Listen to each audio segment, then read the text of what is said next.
우리 주님 침례 받으실 때 비둘기 같은 성령이 임하며 하늘에서 음성이 들렸습니다. 이는 내 사랑하는 아들이요 내 기뻐하는 자라.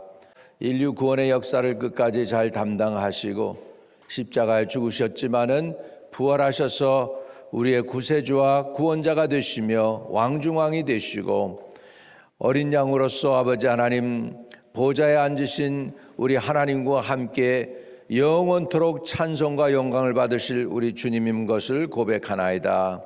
이 아침에 우리를 불러주시고 예배드리며 찬양할 수 있게 해주신 주님을 찬양드리고 오늘 말씀 가운데 아멘으로 화답하는 시간이 되게 하시고 그 주님의 말씀을 통하여 주 예수 그리스도를 깊이 아는 놀라운 은혜를 깨닫게 해 주옵소서. 예수 그리스도 이름으로 의탁하고 감사하며 기도 올리옵나이다. 아멘. 아멘. 우리 마태복음 21장입니다. 마태복음 21장. 우리 12절에서 오늘 22절까지 보도록 하겠습니다. 예수께서 성전에 들어가사 성전 안에서 매매하는 모든 사람들을 내쫓으시며 돈 바꾸는 사람들이 상과 비둘기 파는 사람들의 의자를 둘러 엎으시고, 자 같이 13절 시작. 그들에게 이르시되 기록된 바 내 집은 기도하는 집이라 일컬음을 받으리라 하였거늘 너희는 강도의 소굴을 만들었도다 하시느니라. 맹인과 저는 자들이 성전에서 예수께 나오매 고쳐주시니 대장들과 서기관들이 예수께서 하시는 이상한 일과 또 성전에서 소리질러 호산나 다윗의 자손이여 하는 어린이들을 보고 노하여 예수께 말하되 그들이 하는 말을 듣느냐. 예수께서 이르시되 그렇다. 어린아기와 젖먹이들의 입에서 나오는 찬미를 온전하게 하셨다 함을 너희가 읽어본 일이 없느냐 하시고 그들을 떠나 성 밖으로 베다니에 가서 거기에 유하시니라. 18절입니다. 이른 아침에 성으로 들어오실 때에 시장하신지라. 길가에서 한 무화과 나무를 보시고 그리로 가사 잎사귀 밖에 아무것도 찾지 못하시고 나무에게 이르시되 이때부터 영원토록 내가 열매를 맺지 못하리라 하시니 무화과 나무가 곧 마른지라. 제자들이 보고 이상히 여겨 이르되 무화과 나무가 어찌하여 곧 말랐나이까. 예수께서 대답하여 이르시되 내가 진실로 너희에게 이르노니 만일 너희가 믿음이 있고 의심하지 아니하면 무화과 나무에게 된 이런 일 산더러 들려 바다에 던져라 하여도 될 것이요 너희가 기도할 때 무엇이든지 믿고 구하는 것은 다 받으리라 하시니라. 아멘. 우리 종려주일 예배를 우리가 주일날 잘 드렸습니다. 종려주일 하면은 이제 호산나 주일이라는 뜻도 있어가지고 도미니카 호산나 또는 하나님의 그 사역의 꽃이 피었다 그래서 도미니카 플로리움이라는 주일이라는 이름을 씁니다. 또는 우리가 얘기하는 대로 종려주일에서 팜 선데이라고 하죠. 그래서 지난주 말씀이 종려나무 가지 열매는 승리를 우리에게 주는 것을 의미한다 그랬습니다. 그래서 요한계시록 7장에 보면은 흰 옷을 입은 사람들이 있는데 각 나라와 족속과 민족과 모든 열방 가운데서 수도 셀 수 없는 많은 사람들이 구원을 얻죠. 그리고 그들이 유일하게 또 가지고 있던 게 있어요. 흰 옷을 입었는데 또 한 가지고 있는 게 뭐냐면 종려나무 가지를 이렇게 흔들면서 주님께 선포하죠. 구원하심이 보좌에 앉으신 하나님과 어린 양께 있도다. 할렐루야. 그래서 이제 승리의 선언을 하십니다. 그러니까 예수님이 종려주일에 예루살렘에 입성하실 때 종려나무 가지 흔든 거는 예언적인 행동이었죠. 이스라엘 사람들 자신들이 모르지만 그것이 예언적인 행동이었습니다. 어떤 예언적인 행동이었냐면 예수님이 마지막에 우리를 모두 구원하시는 어린 양으로서 구원하시면서 우리가 주님의 영광에 동참하는 그것입니다. 우리 계시록을 한번 보겠습니다. 7장 계시록 7장 9절과 10절입니다. 2일 후에 내가 보니 그랬죠. 각 나라와 족속과 백성과 방언에서 아무도 능히 셀 수 없는 그랬죠. 아멘. 예, 그래서 아무도 능히 셀 수 없는 그 사람들이 어떻게 했나 보세요. 큰 무리가 나와 흰 옷을 입고 손에 뭘 가지고? 종려 가지를 들고 보좌 앞과 어린 양 앞에 서서 큰 소리로 외쳐 이르되 구원하심이 보좌에 앉으신 우리 하나님과 어린 양에게 있도다 하니. 할렐루야. 저는 이 말씀을 읽을 때마다 가슴이 뿌듯하고 어떻게 보면은 이제 이렇게 우리 영어로는 chill goes to spine 한다고 그러죠. 뭐랄까 거룩한 소름이 돋아 이 감동이 돼가지고 구원하심이 보좌에 앉으신 우리 하나님과 어린 양에게 있도다. 아멘. 근데 그 사람들이 그렇게 소리칠 때 뭘 가지고 있었냐면 종려나무 가지를 가지고 있었어요. 종려나무는 당신이 메시아다라는 의미가 있습니다. 승리자, 승리를 선포하는 것입니다. 할렐루야. 저와 여러분이 예루살렘에서 예수님을 환영했던 그 무리들뿐만 아니라 마지막 때 저와 여러분이 그 무리 가운데 서서 예수님 앞에 서서 종려나무 가지를 흔들 수 있는 사람들이 되시기를 주의 이름으로 축복합니다. 이렇게 종려주의를 마치고 주님이 이제 제일 먼저 하신 일이 뭐냐? 예루살렘에 입성해서 하신 일이 성전을 깨끗게 하신 것입니다. 성전을 깨끗게 했어요. 어떻게 해요? 3년 전에도 공생의 시작 초기에 주님께서 성전을 깨끗게 한 적이 있습니다. 그런데 이번에는 이제 후기 최후 예수님의 마지막 한 주간, 이 세상에서 공생의 사역을 하는 마지막 한 주간, 순환 주간에 제일 먼저 하신 일이 성전을 깨끗게 하셨다는 것입니다. 자, 12절입니다. 12절. 예수께서 성전에 들어가사 성전 안에서 매매하는 모든 사람들을 내어 쫓으시며 돈 바꾸는 사람들의 상과 비둘기 파는 사람들의 의자를 둘러 엎으시고 13절 같이 읽습니다. 그들에게 이르시되 기록된 바 내 집은 기도하는 집이라 일컬음을 받으리라 하였거늘 너희는 강도의 구려를 만드는도다 하시니라. 내 집은 기도하는 집이라 일컬음을 받으리라 했는데 지금 너희가 강도의 구려를 만든다 그랬습니다.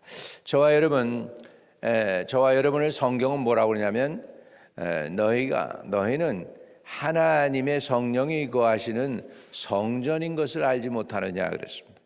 여러분 자신이 성전입니다. 오늘 예수님께서 성전을 깨끗게 하시듯이 저와 여러분을 깨끗게 하시는 은혜가 있기를 축복합니다. 이 성전은 3년 전에도 예수님이 한번 깨끗게 하셨고 마지막 예수님의 사역의 마무리 단계에 있어서 마지막 한 주간 중에 제일 먼저 하신 일이 성전을 깨끗게 하는 것은 상징적인 의미가 있습니다. 우리 교회가 존재하는 이유, 저와 여러분이 오늘 새벽 기도하는 이유, 이것은 성전된 나를 깨끗게 하기 위한 하나님의 부름인 줄로 믿습니다. 그래서 우리 성전은 한번 깨끗하게 하고 끝나는 것이 아닙니다. 계속 주님 만나는 때까지 우리가 해야 될 일이 이 성령이 거하시는 이 성전을 갖다가 깨끗게 하시기를 주의 이름으로 축복합니다. 만약에 그 성전이 깨끗해지지 않으면 그 성전은 강도의 소굴이 된다 그렇게 말씀하십니다. 13절에 그들에게 이르시되 기록된 바 내 집은 기도하는 집이라 일컬음을 받으리라 하였거늘 너희는 강도의 소굴을 만드는도다 하시니라. 성전이 깨끗해지지 않으면 강도의 소굴이 된다는 것이죠. 오늘도 기도로 우리의 성전이 깨끗해지시기를 주의 이름으로 축복합니다. 성전이 깨끗해지고 그 다음에 무슨 일이 일어나느냐? 기적이 일어나기 시작했어요. 어떤 기적이에요? 14절에 맹인과 저는 자들이 성전에서 예수께 나오매 고쳐주시니. 할렐루야. 그래서 성전이 깨끗게 된 다음에 그 다음에 하나님이 주시는 축복이 기적의 역사입니다. 눈먼 자가 눈 뜨고 귀머거리가 귀가 열리고 병든 자가 낫고 암덩어리가 떨어져 나가는 놀라운 역사들이 있게 되시기를 주의 이름으로 축복합니다. 그래서 이제 이 일을 통해서 지금 어린애들이 지금 예수님한테 호산나 호산나 그러면서 따라다녀요. 기적을 보면서 더 좋아하는 거죠. 박수치고 막 그랬을 거예요. 그랬더니 15절에 보면 그걸 아주 싫어하는 사람들이 있습니다. 대제사장들과 서기관들이 예수께서 하시는 이상한 일과 또 성전에서 소리질러 호산나 다윗의 자손이여 하는 어린이들을 보고 노하여 화났어요. 이게 좋아해야 할 일인데 화를 내고 있습니다. 그러면서 예수께 말하되 그들이 하는 말을 듣느냐. 예수께서 이르시되 그렇다. 어린 아기와 젖먹이들의 입에서 나오는 찬미를 온전하게 하셨다 함을 너희가 읽어본 일이 없느냐 하시고 그들을 떠나 성 밖으로 베다니에 가서 거기서 유하시니라. 할렐루야. 그래서 주님은 이제 성전을 깨끗게 하시는 걸로 마지막 한 주간의 시작을 하셨습니다. 오늘도 저와 여러분이 매일매일 하루를 시작하면서 여러분의 성전을 깨끗게 하는 은혜가 있기를 바랍니다. 어떻게 깨끗해요? 예수님 모시면 돼요. 예수님이 깨끗하게 해주셔요. 할렐루야. 예수님이 하시는 일이 성전 깨끗게 해주시는 일이에요. 그러니까 그냥 우리 마음에 그냥 주님 모시고 주여 주님이 해주세요. 주님이 하실 일 해주세요. 그래서 깨끗하게 되기를 주의 이름으로 축복합니다. 또 주님이 두 번째로 하신 일이 있습니다. 그건 뭐냐면 18절에서부터 22절에 무화과 나무가 마르는 그런 사건, 무화과 나무를 저주하신 사건이 나옵니다. 18절에서 보면 이른 아침 성으로 들어오실 때에 시장하신지라 길가에서 한 무화과 나무를 보시고 그리로 가사 잎사귀 밖에 아무것도 찾지 못하시고 남에게 이르시되 이제부터 영원히 내가 열매를 맺지 못하리라 하시니 무화과 나무가 곧 마른지라 이렇게 말씀하고 있습니다. 자, 한 무화과 나무를 보셨습니다. 그런데 이파리는 무성한데 열매를 맺지 못했다. 다른 성경에 보면 거기에 설명을 하나 더 달았습니다. 다른 성경에 보면 무화과 철이 아니다 그렇게 나와요. 무화과 철이 아니래요. 그러니까는 예수님이 한 3개월 먼저 무화과 나무한테 가서 무화과 나무를 열매를 보셨는데 그때가 무화과 나무 철이 아니라서 무화과 나무가 열매를 맺을 수도 없는 거였어요. 그러면 이것은 제가 보기에는 주님이 뭔가 깨닫게 하기 위한 상징적인 것입니다. 이 무화과 나무하고 이스라엘하고는 연관이 깊습니다. 이스라엘이라는 나라는 무화과 나무하고도 상징이 됩니다. 무화과 나무. 그리고요, 무화과 나무가 재미있는 거는요, 무화과가 왜 무화과냐 하니까 꽃이 없이 나무 열매가 맺어요. 세상에 꽃이 없이 나무 열매 맺는 건 하나도 없어요, 열매 가운데. 그런데 무화과 나무만 유일하게 꽃이 없는데 열매를 맺어요. 그래서 우리는 뭐라고 그래요? 무화, 꽃이 없다, 그런 과실이다, 이런, 그래서 이름을 무화과라고 그러는 거잖아요. 픽추리라고 그러는데, 근데 이 픽추리가 꽃이 없는 게 아니에요. 꽃이 어디서 피냐? 안에서 핍니다. 꽃이 열매 안에서 핍니다. 저와 여러분의 삶이요, 우리 인생이요, 꽃이 어디서 펴야 되느냐? 바깥보다는 여러분 안에서 피기를 바랍니다. 여러분의 성품이 예수님 닮고, 여러분의 향기가 예수의 향기가 나오고, 여러분의 은혜, 이런 모든 것들이 여러분 내면에서 먼저 활짝 피어나기를 주의 이름으로 축복합니다. 그래서 이 무화과 나무는 이스라엘을 상징하고 또 무화과 나무는 저와 여러분을 상징합니다. 여러분들이 열매가 있게 되기를 주의 이름으로 축복합니다. 예수님은 열매를 항상 요구하고 계셔요. 그래서 주께 드릴 열매 가득 안고 땅의 모든 이렇게 가지고 우리가 찬양을 부르기도 하는데, 그 찬양 속에 진짜 주께 드릴 열매가 가득한 저와 여러분 되시기를 주의 이름으로 축복합니다. 우리 빌리그레암 목사님이 연세 지극히 드셔가지고 한 80세 이제 생일 잔치를 하실 때에 이제 기자들도 많고 그런데 그 2억의 인구를 갖다가 예수 그리스도를 믿어서 영접하게 하고 대단한 일을 성취하셨습니다. 사람들이 이렇게 칭찬을 해드렸어요. 그러면서 참 대단한 일을 하셨습니다. 그랬더니 정색을 하시면서 그러더래요. 나처럼 인생에서 실패한 사람들이 그렇게 많지 않습니다. 사람들이 깜짝 놀라가지고 그 많은 사람들을 예수 영접시켰는데 대단한 일 한 거 아니십니까? 그랬더니 빌리 그레이엄 목사님이 그러더래요. 하나님이 내게 다시 한번 기회를 주셔서 다시 한번 이 세상에서 사역을 하라고 그런다면은 사람들을 저는 너무 많이 만났습니다. 사람들을 너무 많이 만나고 이렇게 집회를 너무 많이 다니다 보니까 하나님하고 가까이 있을 시간이 없었습니다. 내가 제 인생을 다시 한번 산다면 나는 하나님과 더 가까이 교제 나누고 하나님을 사람 만나는 것보다 더 가까이 하고 싶습니다. 이렇게 얘기했다는 거예요.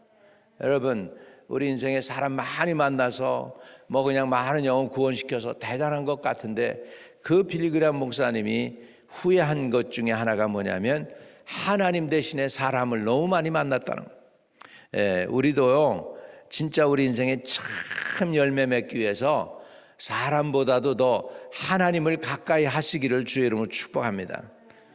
어떤 사람들은 사람이 너무 좋아요. 저도 사람 굉장히 좋아하는 편인데 사람 좋아하다 보니까 여기인데 사람 좋아하는데 그런데 더 중요한 거는 우리가 사람보다도 하나님을 더 좋아하시기를 주의 이름으로 축복합니다.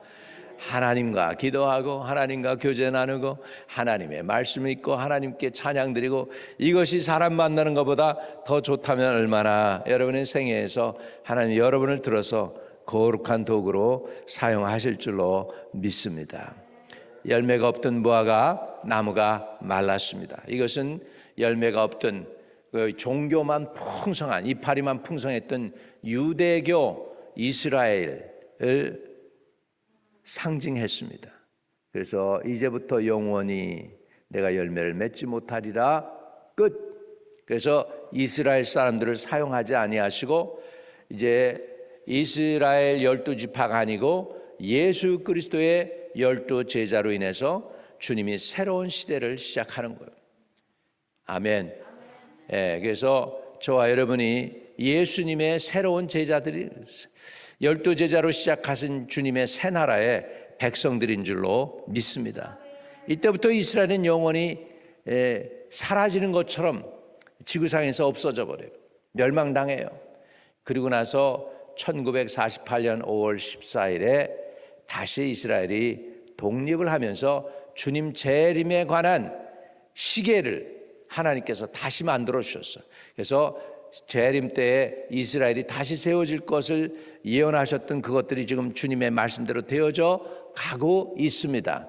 그걸 위해서 주님이 쓰시는 거지 진짜 지금 영혼 구원을 위해서는 예수님의 제자들인 저와 여러분 교회를 오늘 사용하고 계신다는 것을 우리가 알고 우리는 종교가 아닌 예수 그리스도를 부여잡고 끝까지 우리의 믿음을 지키는 저와 여러분 되시기를 주의 이름으로 축복합니다. 주님이 명령하니 무화과 나무가 말라버렸어요. 오늘 주님이 저와 여러분에게 명령해서 주님이 원치 않는 것들이 다 말라지기를 바랍니다. 암이 말라지기를 바랍니다. 병마가 말라지기를 바랍니다. 염려와 두려움이 다 사라져 버리기를 바랍니다. 무화과 나무 명령했을 때 말랐습니다. 그런데 주님이 그걸 가지고 믿음을 가르쳐 주셔요. 제자들에게. 제자들이 그래요. 무화과 나무가 말랐어요. 왜 말랐죠? 희한해요. 이렇게 얘기했는 거예요. 지금 20절에 제자들이 보고 이상히 여겨 이르되 무화과 나무가 어찌하여 말랐나이까 곧 말랐나이까. 21절에 예수께서 대답하여 이르시되 내가 진실로 너희에게 이르노니 만일 너희가 믿음이 있고 의심하지 아니하면 이 무화과 나무에게 된 이런 일만 할 뿐 아니라 이 산더러 들려 바다에 던져지라 하여도 될 것이요 너희가 기도할 때 무엇이든지 믿고 구하는 것은 다 받으리라 하시니라. 아멘. 오늘 여러분 염려하는 게 뭐예요? 기도 응답이 필요한 게 뭐예요? 어떤 문제가 있어요? 여러분을 막고 있는 태산이 뭐예요? 아무리 산이 크다 한들 여러분 주님이 그렇게 얘기하십니다. 믿으면 이 산더러 들려 바다에 던져지라 하여도 될 것이요. 아멘. 무엇이 여러분을 막고 있습니까? 어떤 일이 여러분의 장벽이 되고 있습니까? 그 태산을 예수의 이름으로 명하면 바다에 던져지고 없어질 줄로 믿습니다. 이런 믿음을 가지고 오늘 승리하는 하나님의 성도들 되시기를 주의 이름으로 축복합니다. 하나님 아버지, 오늘 두 가지 말씀을 배웠습니다. 예수님이 순환주간에 종료주일 지나서 제일 먼저 하신 일이 성전을 깨끗게 하는 거였습니다. 오늘 하나님의 말씀 받들고 우리도 성전을 깨끗게 하는 은혜를 허락하여 주시옵소서. 또 아버지 하나님이여, 열매 없던 무화과 나무가 저주를 받고 말라졌나이다. 종교만 무성한 이스라엘 민족을 상징한 것이었습니다. 그러나 아버지, 우리의 삶 속에도 열매가 없기를 원치 않습니다. 이제는 주님께 드릴 열매가 가득하게 하옵소서. 믿음의 열매, 소망의 열매, 사랑의 열매가 가득하게 하여 주시옵소서. 기쁨과 희락의 열매가 있도록 도와주시옵소서. 영혼을 구원시키는 열매가 있도록 도와주시옵소서. 하나님, 많은 열매 주께 드릴 수 있게 하시고 주님이 그 열매를 맛보시고 행복해 하시는 그런 우리의 삶의 열매들을 맺게 도와주세요. 예수 그리스도 이름으로 기도하옵나이다. 아멘. 아멘. 하늘에 계신 우리 아버지, 이름이 거룩히 여김을 받으시오며 나라에 임하옵시며 뜻이 하늘에서 이룬 것 같이 땅에서도 이루어지이다. 오늘날 우리에게 일용할 양식을 주옵시고 우리가 우리에게 죄 지은 자 사해 준 것 같이 우리의 죄를 사해 주옵시고 우리를 시험에 들지 말게 하옵시며 다만 악에서 구하옵소서. 백의 나라와 권세와 영광이 아버지께 영원히 있사옵나이다.